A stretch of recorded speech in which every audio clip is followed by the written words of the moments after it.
we kind of all agree on that. But I want to share these other two videos with y'all and get y'all opinion. So the first video is this. Hold on. Let me just go from right here. This is a pastor. So he's giving some dating advice, and shout out to Shira. She sent me this one. I wanted y'all to hear this dating advice, and then I'm going to give y'all what another gentleman said, the rabbi. So here goes the pastor, I believe. Yeah, Pastor James. Biggest confusion in marriage is we don't know when to be the student and we don't know when to be the teacher. Oh. We want to be the teacher in every single area. And if we are the teacher in every single area, this means we are giving out in every single area. We're giving out. And in a second, we're going to keep on giving out. Then we're going to be burnt out. Sometimes we got to be the student.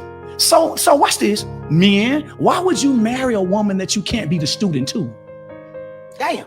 I'm going to say it one more time. Ooh. Why would you marry a woman that you can't be a student to in a specific area of life? If the assignment is for two people to transform each other and go to the next level, she got to be able to teach me something because I don't know everything. She got to be able to show me something because I can't see everything.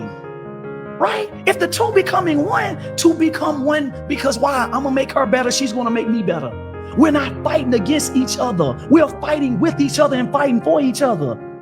So culture is dividing the man and the woman by skill sets, by strengths, by all of this. Instead of saying, you know what, she's stronger right here, I'm gonna let her lead. I'm stronger right here, I'm gonna lead. She's stronger right here, I'm gonna let her lead. Man, we are a team, baby.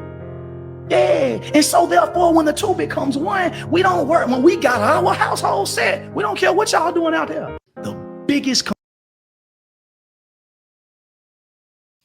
Shout out to Shy. She in the building. All right. So as Shy and I, we had a little convo about it, you know, giving my opinion. Let me play the other video before I give my opinion on this video, because I don't want to bias anybody, because I really want y'all honest feedback. And I think that perhaps I may be off in some way when it comes to this, but let me play the other one. And then y'all tell me if I'm tripping or if y'all felt the same way. I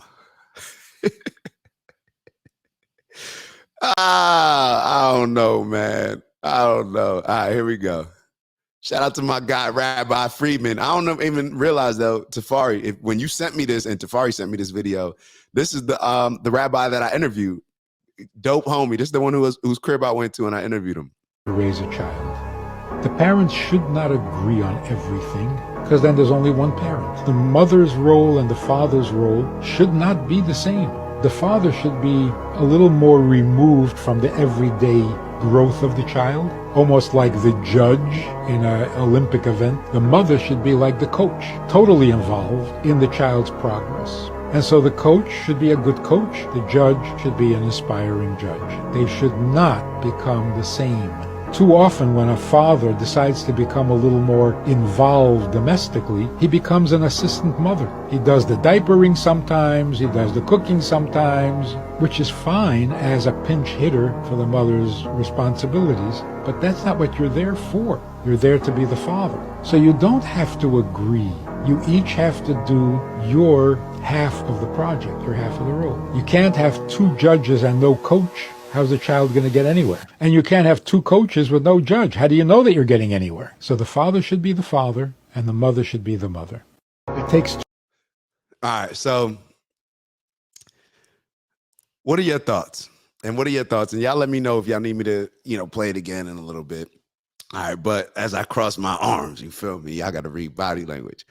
All right. So hold up. First and foremost, Shy is in the building. Good morning, Shy. Kiki's in the building. Grand Rising. Happy Friday. Got two of my lovely ladies. All right. Good to have y'all. And I hope y'all saw the videos.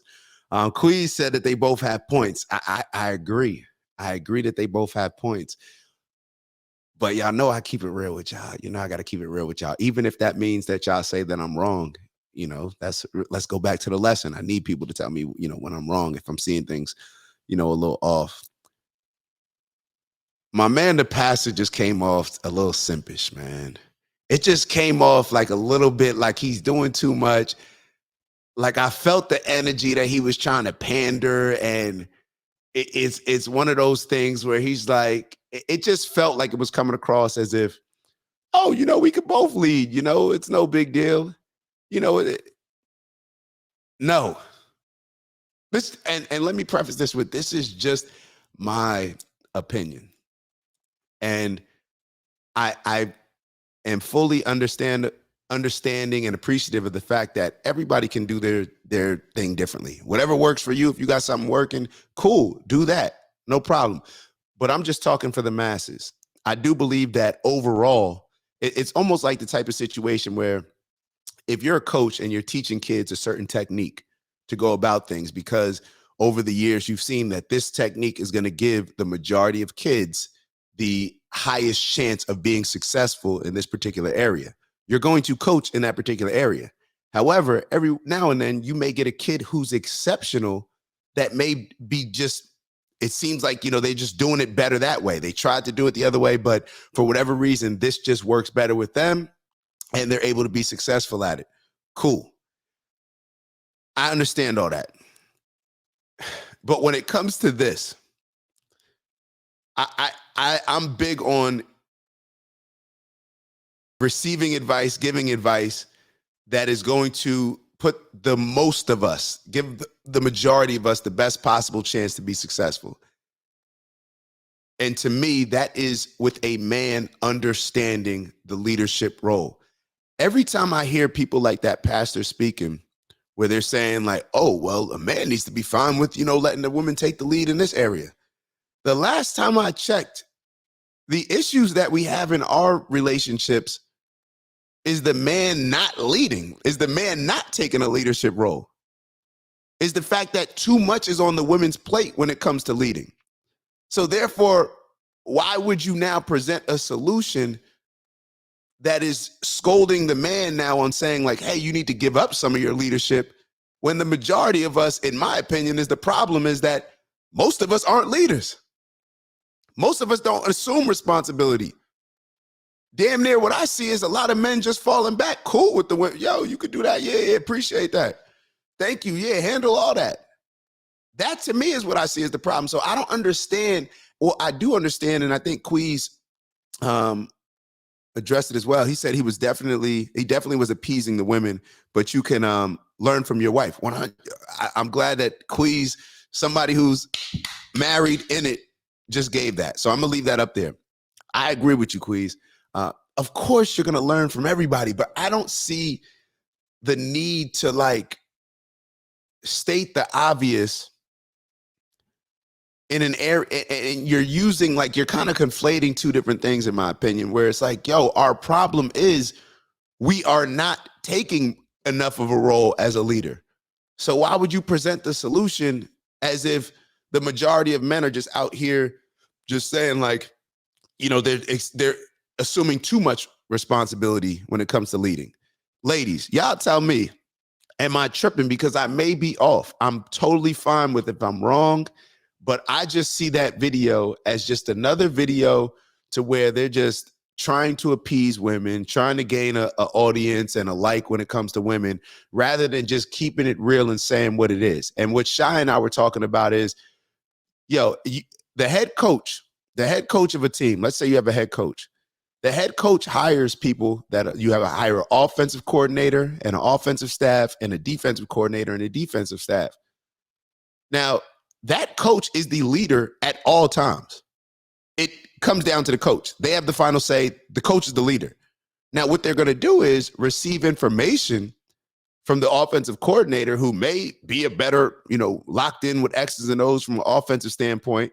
You're going to take that information and then you're going to do whatever you feel is best with it. You know what I mean? Like, it's still your responsibility to run the team. It falls on you as the head coach. You can't just sit back and say, oh no, I let the offensive coordinator lead and we didn't do it. Like, we didn't do a good job on offense. No, that would be a suck. You would sound like a sucker. You have to assume all responsibility because you're the head coach. Now, of course, just like what Queez said, of course you can learn from anybody. Queez just wrote something else. Teachers can learn from their students. Anybody can learn from anybody. However, when it comes to assuming the role and responsibility of being a leader, that is still there. And when he was speaking, it just felt as if, like, I just, maybe because maybe I'm jaded or I got triggered, I don't know, but it just reminds me too much of everything else we hear in this day and age, where it goes back to that whole toxic masculinity. Men need to just, be more vulnerable. Let your woman take the lead in this area. Yo, that's not the issue that we have.